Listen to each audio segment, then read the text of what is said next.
अर्चना को लड़की हुई। नॉर्मल डिलीवरी होने के कारण उसी दिन हॉस्पिटल से छुट्टी मिल गई। पहला बच्चा था घर में, सभी बहुत खुश थे। सासू जी बहू के आराम के लिए हाल के पास वाले कमरे में बिस्तर लगा रही थी। बहू शाम को घर आ गई। बच्ची को देखने और अर्चना की खबर पूछने रिश्तेदार व पड़ोसी आने लगे। सासू माँ घर का सारा काम भी करती, अर्चना व बच्चे का ध्यान रखती और आने वालों का स्वागत भी करती।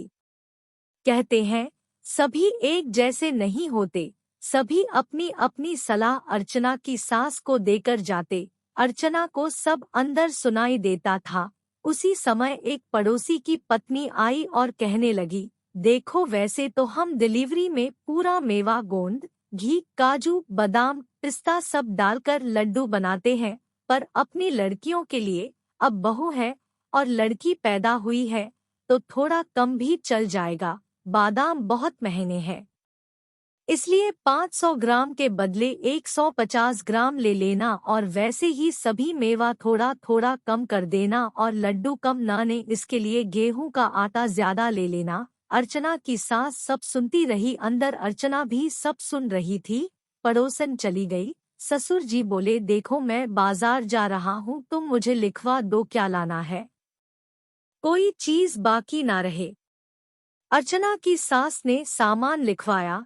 हर चीज उनकी लड़की के डिलीवरी के समय से ज्यादा ही थी। ससुर जी ने पूछा, इस बार सभी सामान ज्यादा है, क्या तुम भी लड्डू खाने वाली हो? तब अर्चना की सास बोली, सुनो, जब बेटी को डिलीवरी आई थी तब हमारी परिस्थिति अच्छी नहीं थी और आवक भी कम थी। तब आप अकेले कमाते थे, अब बेटा भी कमाता है, इसलिए मैं चाहती हूँ कि बहू के समय मैं वो सब चीजें बनाऊं जो बेटी के समय नहीं कर पाई। क्या बहू हमारी बेटी नहीं है? और सबसे बड़ी बात यह कि बच्चा होते समय तकलीफ तो दोनों को एक सी ही होती है, इसलिए मैंने बादाम ज्यादा लिखे हैं। लड्डू में तो डालूंगी ही, पर बाद में भी हलवा बनाकर खिलाऊंगी, जिससे बहू को कमजोरी नहीं आए और बहू पोती हमेशा स्वस्थ रहें। अर्चना अंदर सब कुछ सुन रही थी और सोच रही थी, मैं कितनी खुशकिस्मत हूँ।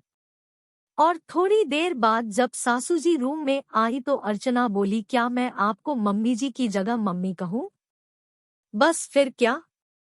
दोनों की आंखों में आंसू थे।